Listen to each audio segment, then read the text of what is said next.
Welcome back, everybody, to the NCAA Next Up Dynasty here on NCAA Football 14.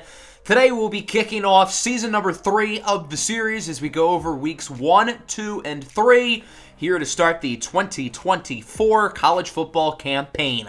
In the last episode, we went over some of the top teams and players across the country. We went over the preseason polls, conference projections, Heisman favorites, All-Americans, all that good stuff. Everything to get yourselves aware of some of the early storylines we'll be looking at here this season. So in case you missed that episode, I encourage you to check out the series playlist where you can find any episode of the series that you may have missed. So as we start here with Season 3, we've got a lot of really exciting games here within the first 3 weeks of the season. Big-time conferences like the SEC and the Big Ten are already starting conference play pretty much right away. The Week 1 slate does not have a large quantity of games. I believe there's only 10 games in Week 1, but a lot of them are pretty interesting. And then once we get to Weeks 2 and 3, pretty much everybody will be playing. So we'll be seeing a regular full slate of games. And we're really going to get our first look at some of these teams here. We're going to see which teams can live up to their preseason rankings, which teams might have been a little bit overhyped. And obviously, it's a little bit early to make any conclusions here through the first 3 weeks of the year. But we really can get a good read on what to expect from some of these teams for the rest of the year. So as we look at Week 1, a lot of SEC in-conference games, Florida and Alabama headlining the list. As we go into Week 2, Big Ten play really starts to kick off strong. And again, pretty much everybody plays this week. A lot of teams are playing FCS opponents, but those FCS teams are tough. Hint, hint, as you'll see later in the episode. And then Week 3, again, a lot of really exciting games, especially in the SEC and Big Ten. Let's start with the inaugural kickoff game of this season. LSU facing off against number 15 Mississippi State. It is very rainy down here in Mississippi. The weather is not good, but the show must go on. LSU is led by junior quarterback Thomas Toramenko, who won the starting QB battle in the offseason, and he had a pretty good game, throwing for 3 touchdowns. The man he beat in the QB competition, Otto Askew, got some run as well, and he threw a touchdown of his own with this great throw. Overall, both of LSU's quarterbacks played pretty well, but their defense could not match what the Mississippi State offense had in store. The Bulldogs' new starting quarterback, Win Quinton, had himself a pretty nice performance, leading the Bulldogs to the win by only 1 point, 29-28. Mississippi State is certainly going to have to deal with the loss of star quarterback DeAndre Smith and star wide receiver Romeo Gardner, both of whom went in the first round of this year's draft. But plays like this by their new wide receiver one, James Francis, should certainly soften the blow a little bit as Mississippi State looks to be atop the SEC once again. Win Quinton only completed 50% of his passes, but he did have some really good throws, and he didn't turn the ball over, which is certainly the biggest deal, especially with the weather conditions being a little bit shaky.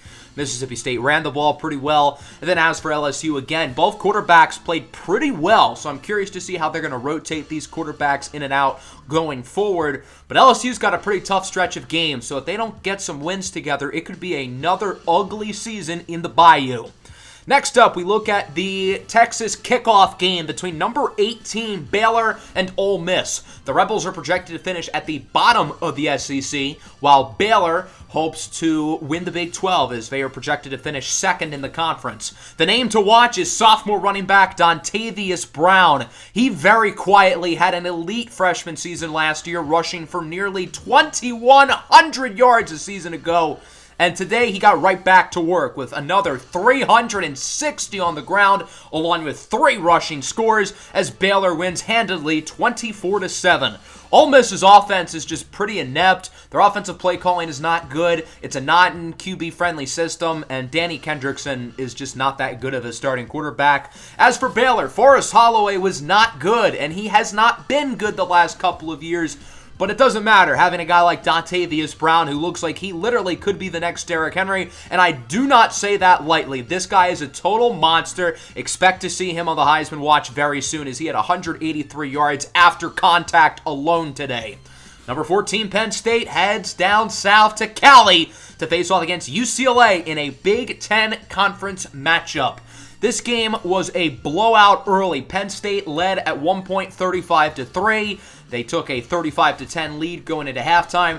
UCLA made it interesting in the second half. Penn State kind of put the pedal off the metal. They gave their backup quarterback a lot of run in the second half. So the Nittany Lions only won the game by 13 points, but truthfully, I think they played better than the score suggested. Jayson Tatum for UCLA threw 3 interceptions. Today was not his day. While on the flip side, Lyndon Kirkstad only had to throw 8 passes. Their backup, Maxwell Armistice, who is probably going to be their starting quarterback next year, played most of the second half where he was not great. I guess there's a reason why Lyndon Kirkstad is the starter for this team. Number 2, Georgia, the favorites to win the SEC, start their season at home against Arkansas. This should be a game that Georgia should have no problem winning, and sure enough, that is pretty much exactly what happened. Senior quarterback Aram Kachakan, in my opinion, has more to prove than just about anybody in college football, and it's one game, but he played pretty darn well. Kachakan was not great last year, probably the main reason why Georgia did not make the college football playoff. But if he can play well like he did today, there's no reason to think the Bulldogs can't make a run for the national championship. He threw for 370 yards and 3 touchdowns and added over 140 yards on the ground with another touchdown on top. The star of the show in the receiving game was senior Sawyer Roberts, who caught 21 passes for 274 yards. This is a guy who was a walk-on, a scout team player, a career backup, who had caught 4 passes leading up to this game, and, well, he absolutely dominated. Despite Georgia having bigger named and probably better wide receivers, Sawyer Roberts had one hell of a game, and we'll see if he can keep up even half of this pace going forward. As for Arkansas, Josiah Farrell did not play well in his first collegiate start. He was supposed to be their starter last year, but missed the entire season with an injury. Even Cannon McMullen didn't play all that well for the Razorbacks. This is one of our 2 Week 1 games of the week for our pick'em between Kentucky and Texas A&M. Pretty evenly matched, although Kentucky seems to be the slight favorite according to you guys. Kentucky was great for most of last season, but completely fell apart down the stretch. One of the main reasons why they were good was the emergence of young running back Fadiala Cisse, and he had another very good performance to start the season against the Aggies. Texas A&M lost a lot of talent on offense, meaning some new faces like quarterback Keyshawn Porter and wide receiver Zakai Ross are going to have to step up in bigger roles, which they did today. The game was only within 3 points going into the fourth quarter, but after that, Kentucky pretty much dominated. Levine Adamson, their new quarterback, threw for 3 touchdowns in the final quarter, leading Kentucky to the win 48-24.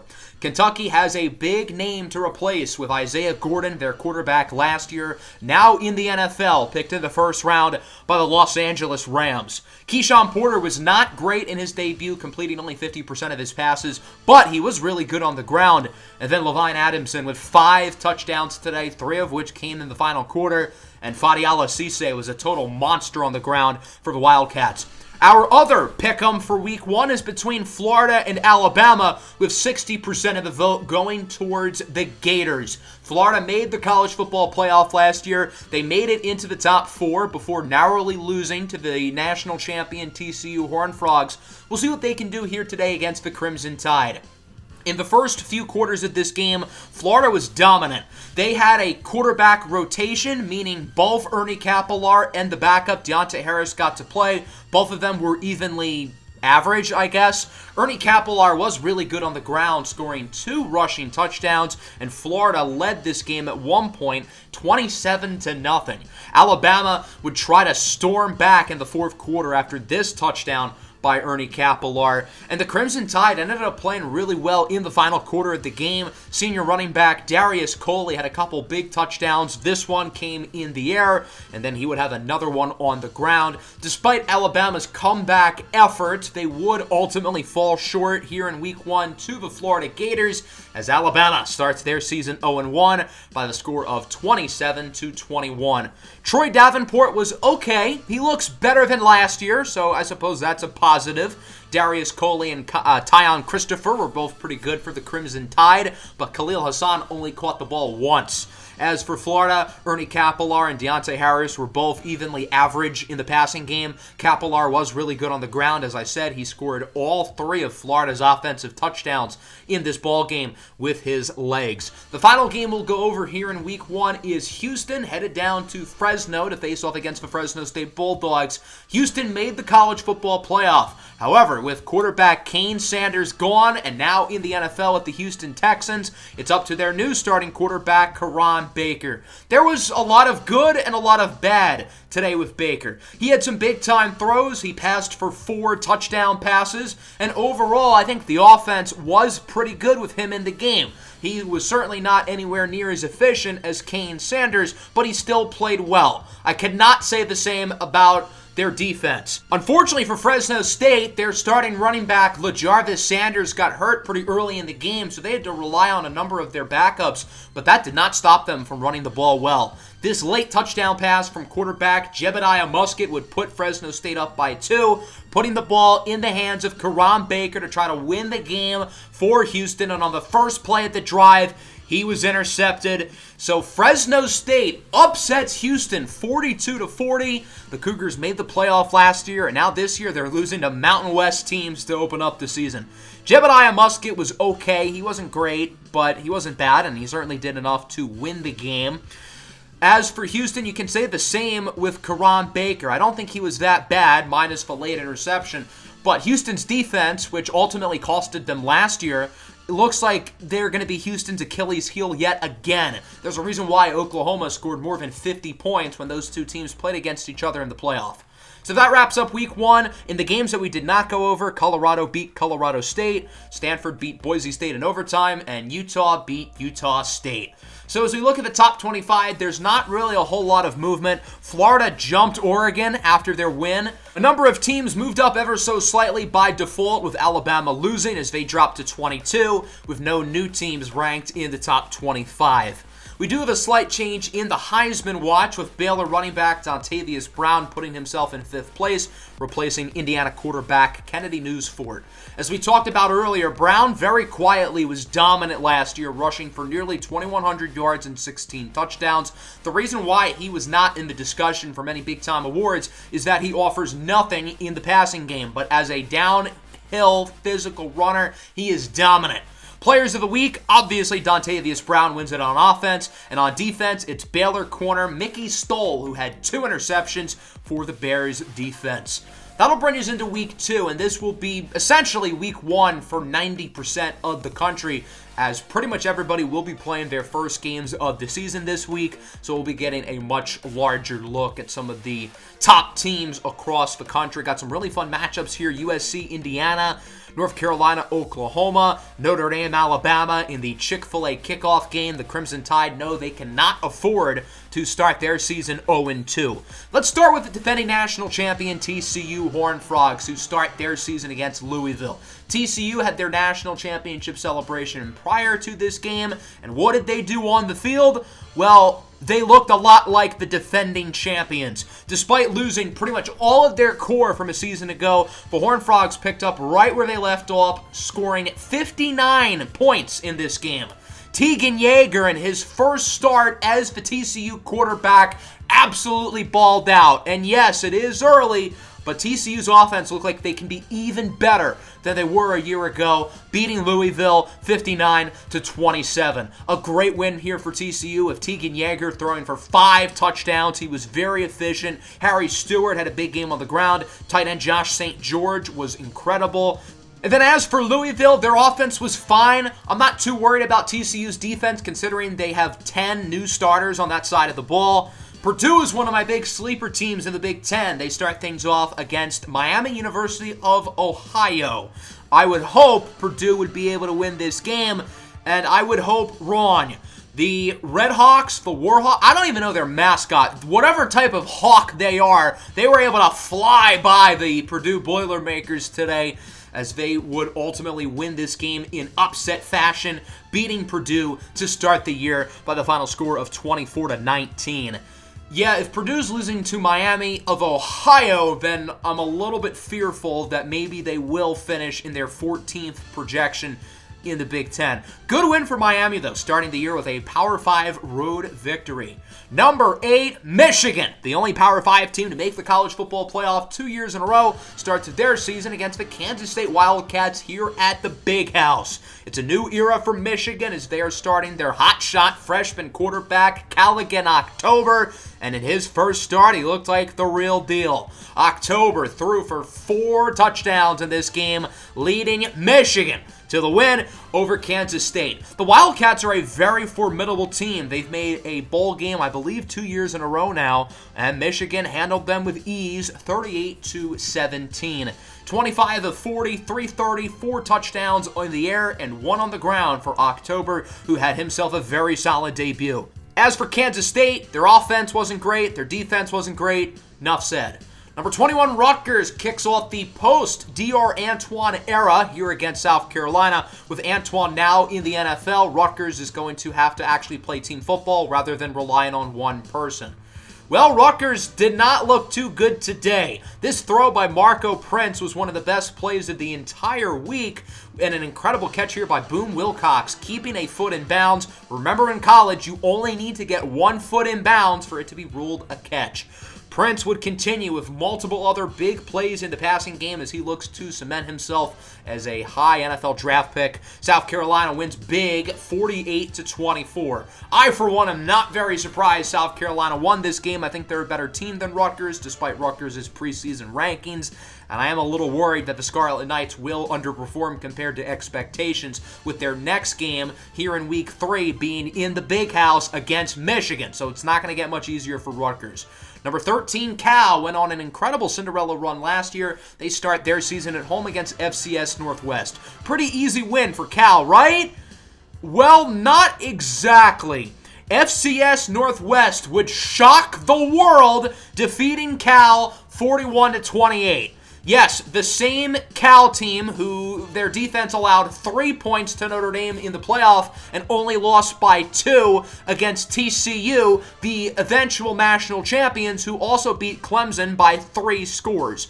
Rufus Motley did throw for 4 touchdowns, but he also only completed 37% of his passes, and other than wide receiver Manamuto Damba, there were not many standout performers for Cal. Number 19, Nebraska, another team who made the playoff last year, kicks their season off here against their rivals, the Colorado Buffaloes. The big story for Nebraska is their new quarterback, Marquez Shakir, getting a first look at him. Their defense, which was one of the best in the Big Ten last year, really struggled against Colorado's offense. On the bright side, however, Marquez Shakir did have a pretty solid game. He went 22 for 40, which isn't great, but he had some big-time throws, including this touchdown to Marcus Wong. A late touchdown later in the game, also to Marcus Wong, would ultimately lead Nebraska to the victory over Colorado, 35-42. Marquez Shakir threw for 4 touchdowns in this one, and although he was inefficient, I wouldn't really worry about him. It's his first game at the FBS level. He made some big-time throws. I'd be a little bit more worried about Nebraska's defense, who let Zion Mayo score twice, along with the running back George Applesauce.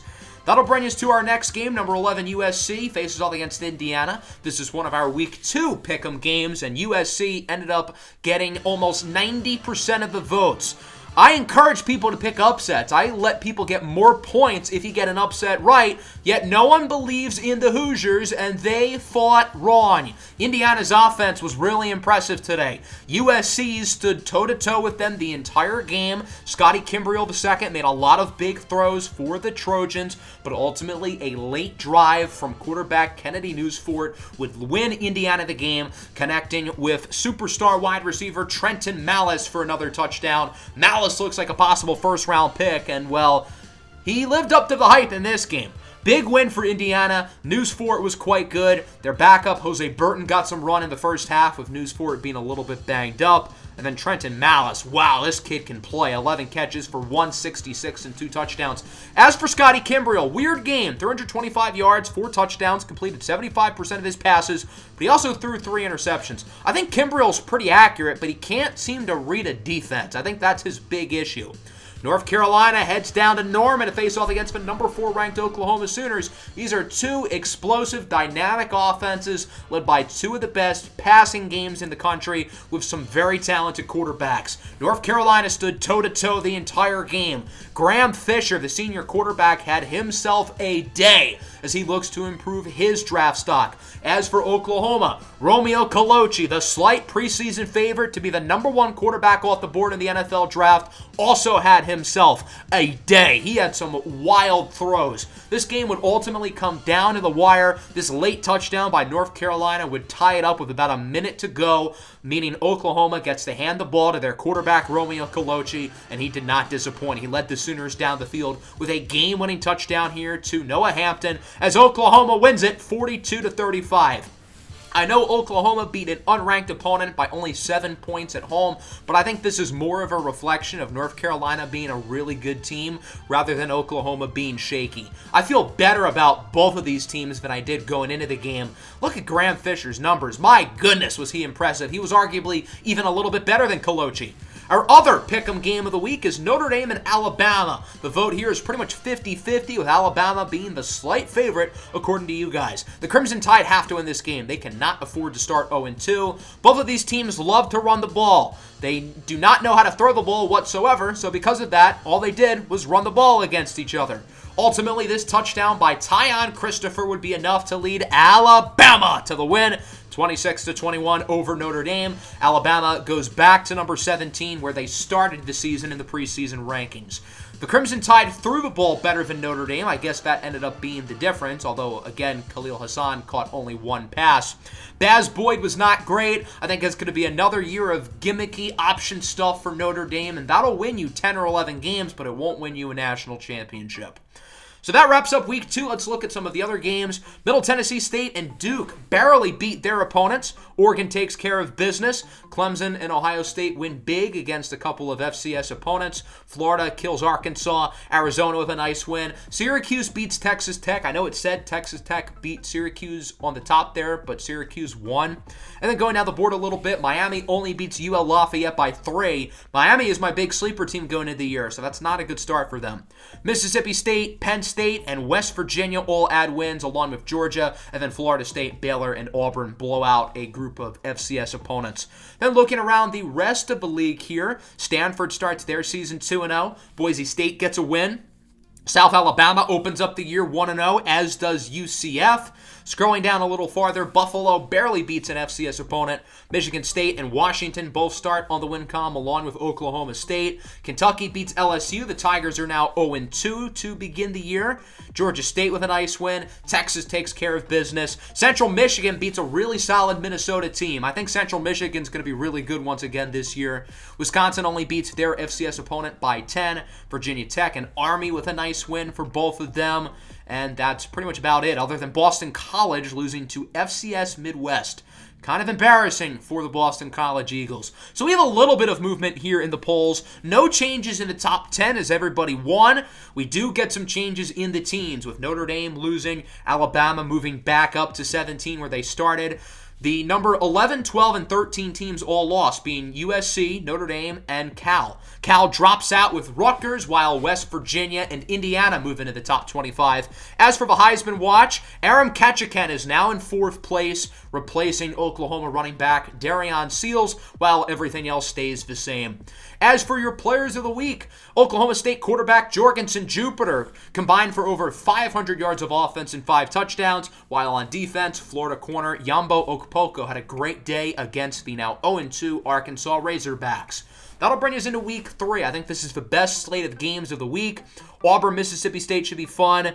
Got some trap games in there like Oregon State, Penn State, USF, Syracuse. Florida and Oklahoma is the game of the day. That's going to be awesome.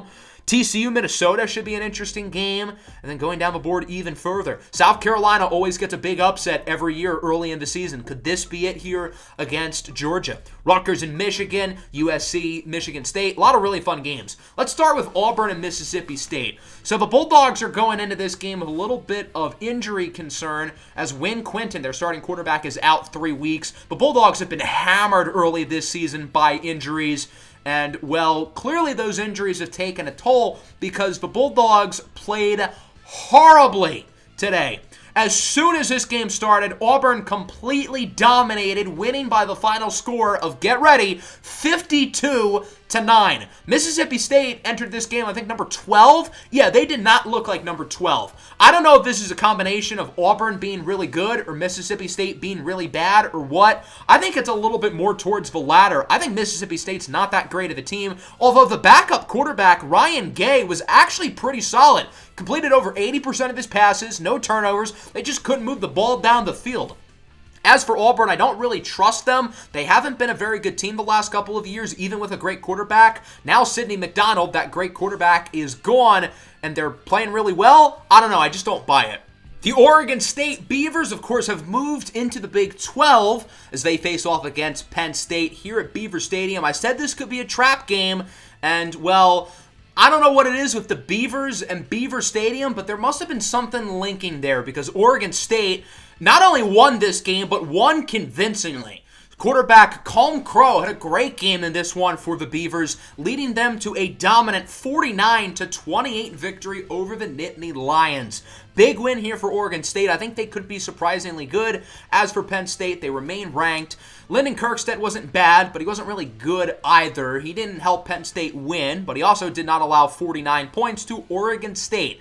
Jonathan Gonzalez with a big game in the air. Let's go to Stillwater, Oklahoma, as the Temple Owls face off against Oklahoma State. This ended up being one of the most exciting games of the day. A ton of offense, back and forth. Points, and more points. Temple would take the lead with about 3 minutes to go on this touchdown right here. Oklahoma State would get it back, and Heisman candidate Jorgensen Jupiter would lead them down the field to take the lead.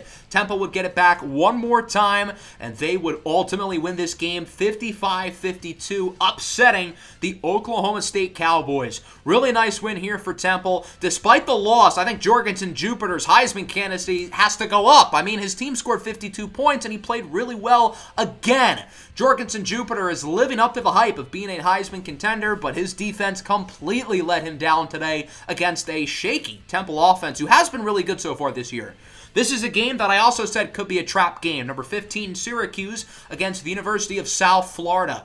USF has a really good quarterback in Donovan Ferguson, and, well, he played really good today as he was very efficient. He made some big-time throws, and running back Cade Springer scored 4 times for the Bulls, leading them to the upset victory over Syracuse at the Carrier Dome. Nice win here for USF, 35-27 in their first game of the year. Syracuse remains ranked, but they will fall to number 24 as Kylo Freeze did not have a great game, completing under 50% of his passes. As for Donovan Ferguson, 22 of 31, 295 and a touchdown. Nothing spectacular, but very solid. Let's get to the game of the day. Number 6, Florida. Number 4, Oklahoma. The Sooners getting 63% of the pick'em vote, and this game ended up being as good as advertised. Both of these teams made the playoffs last year. Both of these teams were the 2 best teams in the SEC a season ago, and I wouldn't be surprised if they're the 2 best teams in the conference again. Florida quarterback Ernie Capellar really turned a lot of heads. He played very well in this game, and of course Romeo Colucci for Oklahoma did as well. I think Colucci certainly has helped his draft stock over the last couple of weeks, as maybe we need to start talking about him as the number 1 overall pick, period. Ernie Capellar would throw his 4th touchdown of the game right here to put Florida ahead late, meaning Romeo Colucci's got to move Oklahoma down the field for another game-winning drive, and he would do exactly that. The Sooners defeat Florida by the score of 33-29. Romeo Colucci only completed 55% of his passes, but he did throw for 4 touchdowns. Overall, he was quite solid. And then Ernie Capellar had pretty much the same stat line. Ernie Capellar had himself a day. I don't know what to think of Capellar. I think there's a world where he's a first-round pick, and I also think there's a world where he's a backup by week 6. Number 19, Arizona, faces off against Stanford, who will be without their starting quarterback, Markel Ross, meaning junior Harrison Huggins will be the starting quarterback for the next month and a half for the Stanford Cardinal. New QB?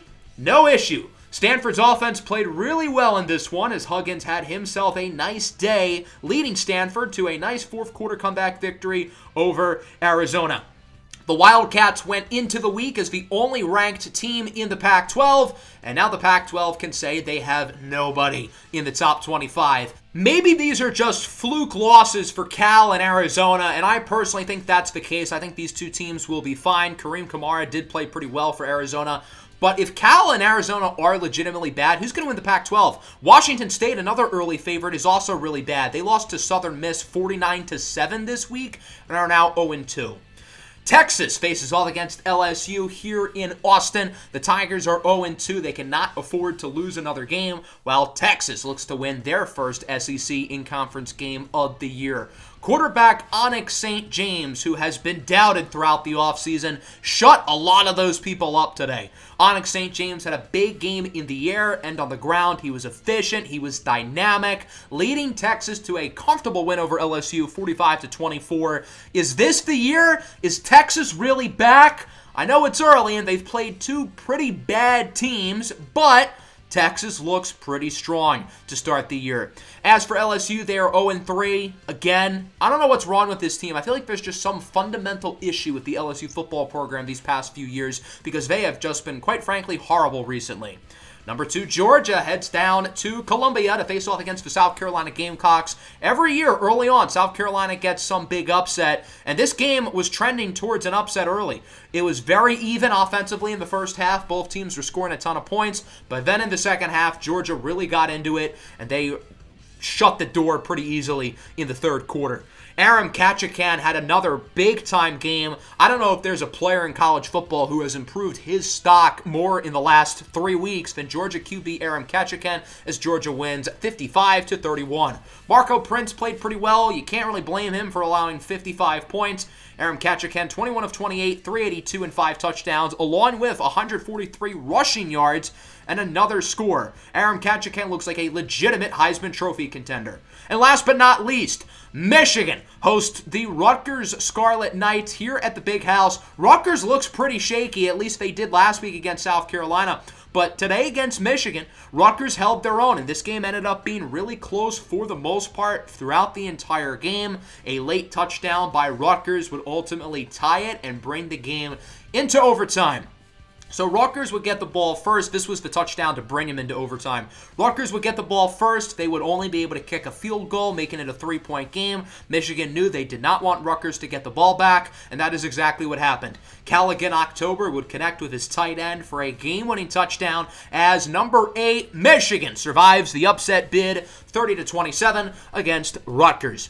Callaghan October was pretty solid. He wasn't great. There have been some growing pains early on with him. As for Rutgers, Kyler Katude was decent, but unfortunately for the Scarlet Knights, they are 0-2. Let's take a look at the other results around the country. Ohio State takes care of business. Missouri barely beats Rice. Oregon gets a win. Alabama dominates. Kentucky is 3-0. TCU with another big win. Indiana with a nice victory. Notre Dame's on the win column for the first time this year. Nebraska, Miami, and Duke all take care of business, along with Navy, who is now ranked. Middle Tennessee State with a nice win over Purdue. And then USC gets their first win of the year over Michigan State. As for across the rest of the country, West Virginia is no longer ranked as they lose to Vanderbilt. BYU loses to Georgia State 38-10. Georgia Tech with a nice win to start the year over a pretty good Ohio team. Cal rebounds in a big way, beating Boise State 42-14. I'm not too worried about Cal. I think they'll pick it up. I think their loss against FCS was just sort of a flash in the pan. Iowa barely beats Iowa State. Eastern Michigan beats Houston. That's a surprise. Houston made the playoff last year, and this year it looks like they might be in the dumpster of their conference, losing to an Eastern Michigan team who only won one game last year. So clearly Houston misses Kane Sanders, although it's not Houston's offense's fault that they allowed 45 to Eastern Michigan. Washington State, as I mentioned earlier, they lost by 41 against Southern Miss. That's embarrassing. And then moving down the board here, Illinois is 2-0 to start the year. Ole Miss wins their first game of the year. So now we've really got some movement in the AP poll. Oklahoma jumps Ohio State up to number 3, while everybody else moves up a little bit, with Florida dropping from number 6 to number 10.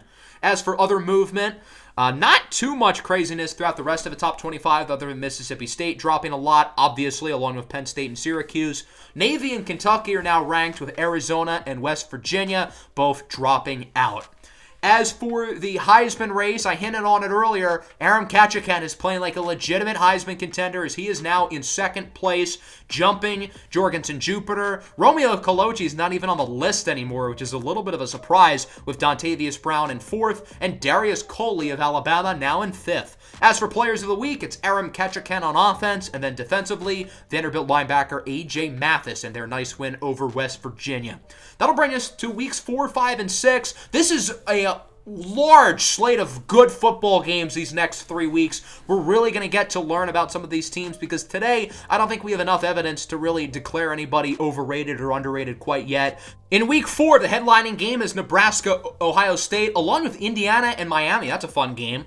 In week 5, Florida and Kentucky. That should be a big game. Georgia, Oklahoma. I think those might be the two best teams in the entire country right now. Clemson and North Carolina, USC and Oregon. And then in week 6, the Red River rivalry with Oklahoma and Texas. Maybe Texas is legit. TCU's got some tough games in there. Ohio State's got a few tough ones. Michigan and Oregon should be a lot of fun. Those two teams played against each other last year in the college football playoff. Nebraska, Penn State, South Carolina, Kentucky, Duke, Miami. We'll see if Justin Tucker is legit this year once again for the Blue Devils.